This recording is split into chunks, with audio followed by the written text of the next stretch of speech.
بسم الله الرحمن الرحيم الحمد لله رب العالمين اللهم صل وسلم وبارك على نبينا وحبيبنا محمد وعلى آله وصحبه أجمعين بعد.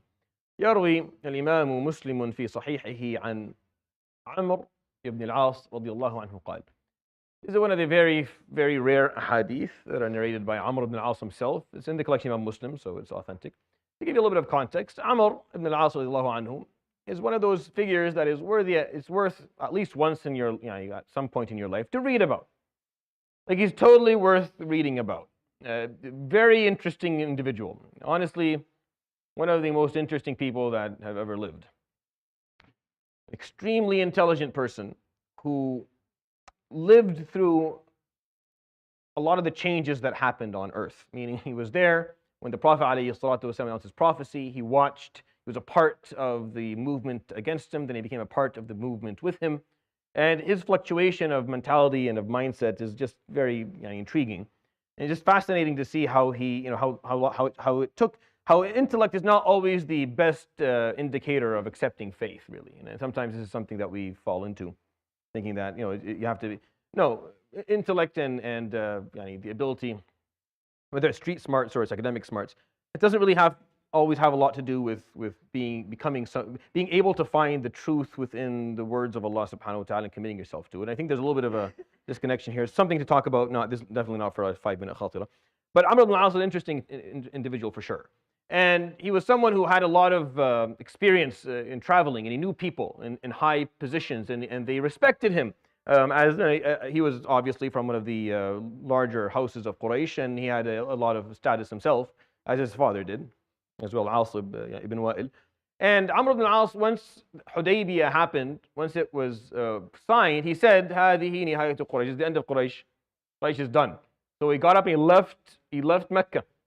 When the Hudaybiyah treaty was signed, two people decided that they didn't want to live in Mecca anymore, Abu Sufyan and Amr, because the moment it happened, they saw what Muhammad sallallahu alaihi wasallam saw. Sayyidina Rasulullah, he saw something. He knew that once they signed the treaty, first of all, you sign a treaty with him, you acknowledge that he's a country.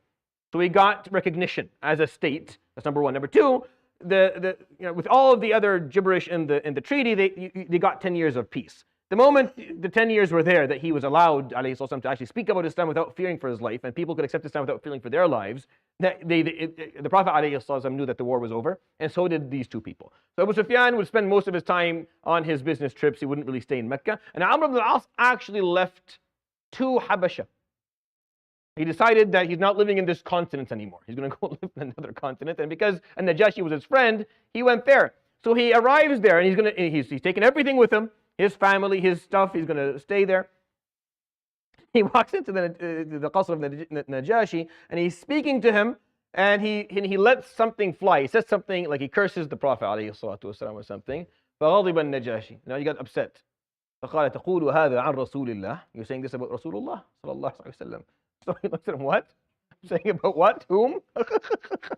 So Najashi قال يا عمر أسلم. Amr, accept Islam. Najashi did da'wah to Amr ibn al-As. I think it's at that point that he finally felt, okay, there's no way around this anymore. If he is related to the Prophet alayhi salatu wasalam from Quraysh, he has fled Mecca to another continent, only to find the king of the land performing da'wah to him to accept Islam. فَقَالَ لَا مُكْثَ لِي هُنَا. I can't stay here anymore. So he takes his stuff and he goes back to Mecca again. And it takes him a while to come around, but he finally does. He finally comes around. He runs into Khalid ibn Walid, and Khalid tells him, we have to.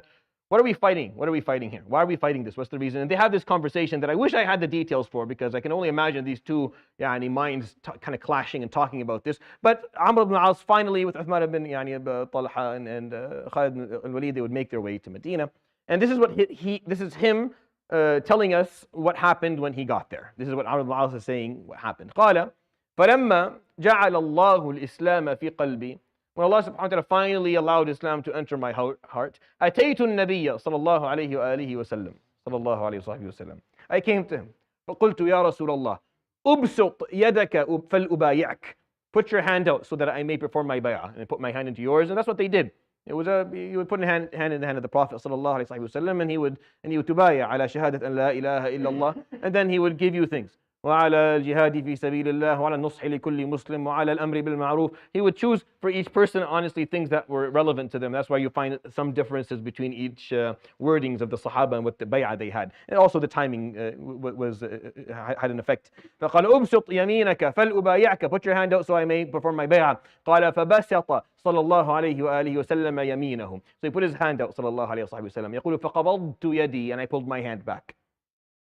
Another narration in connection with Ahmed قال يعني فسكت الناس. There was like, and everyone just quieted down.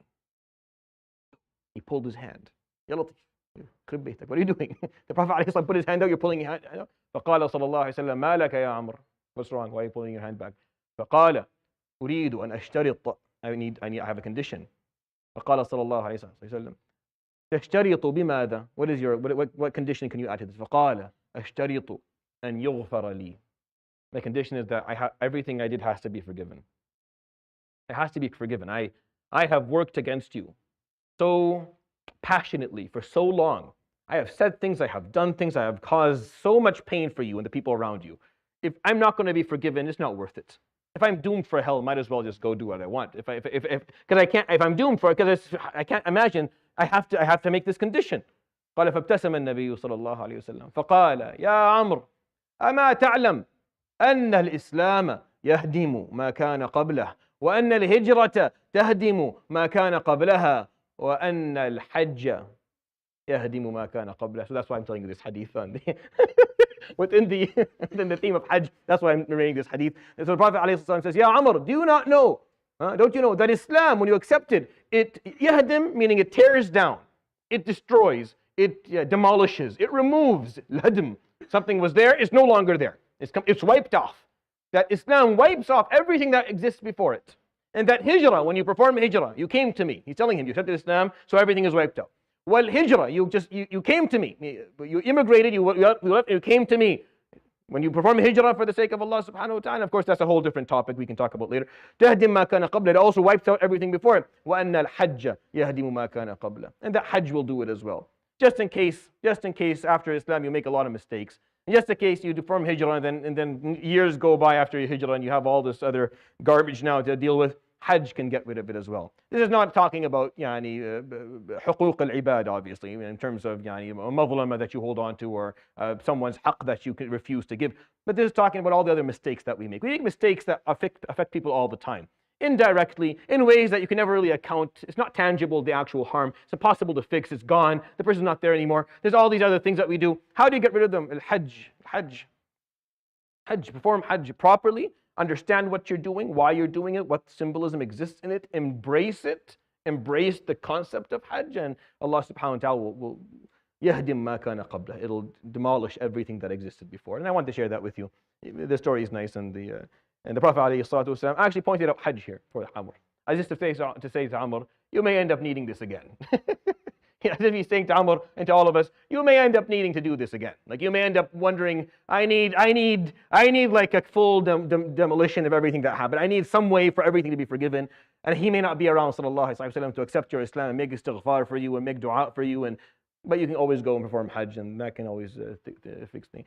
يروي الإمام مسلم في صحيحه عن عمرو بن العاص رضي الله عنه قال فلما جعل الله الإسلام في قلبي أتيت النبي صلى الله عليه وسلم فقلت يا رسول الله أبسط يمينك فلأبايعك فبسط صلى الله عليه وآله وسلم يمينه فقبضت يدي فقال ما لك يا عمرو فقلت أريد أن أشترط فقال تشترط بماذا فقلت أن يغفر لي فقال صلى الله عليه وآله وسلم أما علمت يا عمرو أن الإسلام يهدم ما كان قبله وأن الهجرة تهدم ما كان قبلها وأن الحج يهدم ما كان قبله. صدق رسول الله صلى الله عليه وسلم. سبحانك اللهم وبحمدك لا إله إلا أنت أستغفرك وأتوب إليك. وصلى الله